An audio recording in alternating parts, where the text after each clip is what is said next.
Guys, dito tayo sa Baguio ngayon. Dito kami nakakuha ng transient house, yung pagsamantalang matutulugan. At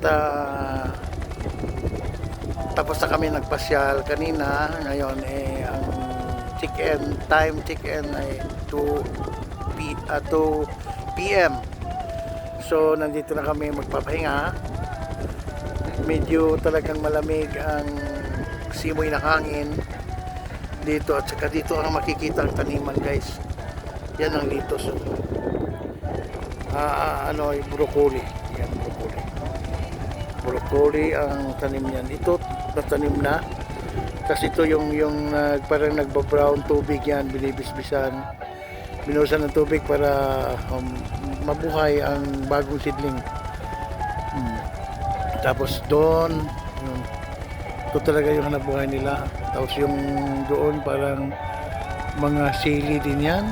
Mga sili, yung siling haba. Tsaka mga repolyo. Tapos doon, talagang ganda dito, guys. Tapos, tutur ko kayo sa aking nakuha ng bahay.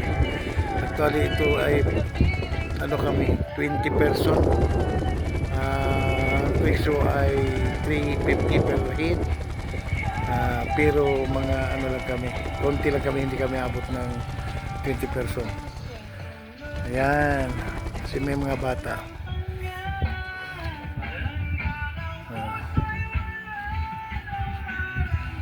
Tapos dito sa to, ito yung 4th floor.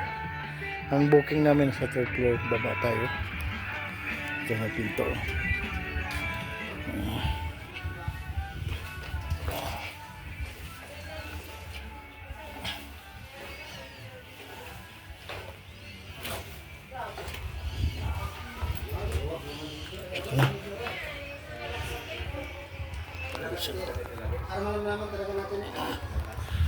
Ito po. Buksan lang yung bintana. Sa bintana. Nagbawagin mo ba? Oh, nag-vlog lagi. Ito yung Timplo. okay ba? Nalatag na ako kasi napagod na, naantok. At tingnan mo yung isa, natutulog na. Ayan, mga gutom. Tapos may terrace pa. Yan, 3rd floor. Yan. Ayan. Ayan, guys.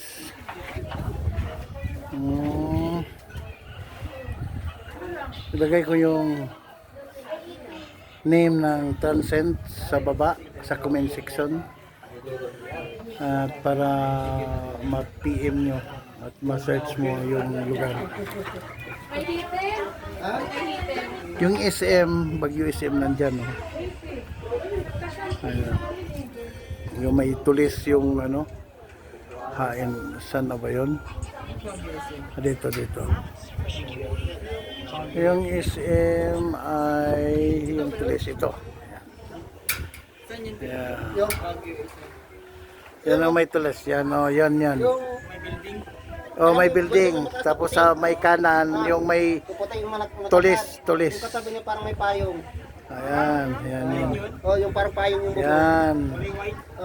Tapos dito kami. Matagal lang ang kasi nagsigsag-sigsag ang daan. Dahil alam mo naman yung terrain ng Baguio. Yun. Okay guys, update ko kayo sa ibang mga tanawin at mga papuntahan namin. Salamat.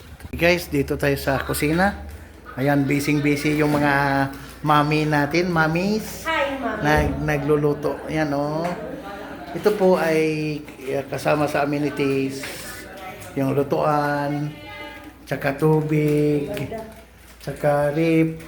Yan, kasama yung lahat. Ayan. Tapos yung CR, dito ang CR. Yan ang CR, kaso lang may tao yata. Wala ng tao. Yan. Yan ang CR. May heater ba itong CR? May heater ba to? O mayroong heater. Ayun o, ito naman. Yan ang heater. Yan o. Heater. Yan guys, ayos yan guys. Oh. Ayan. Uy, kaninong kape to? Akin yan. Tapos, lipat tayo sa room. Ate, paano magkuha Kasi ng kape? good for 20 person kasi dito. Dadalhin mo lang sa ano. Yan. Ayan ang double deck. Yan. Ha? Ayan. Tsaka double deck yan. Ayan. Talaga. May CR din dyan. Ayan. CR. Ayan. Okay guys. Update ko kayo sa ano mamaya.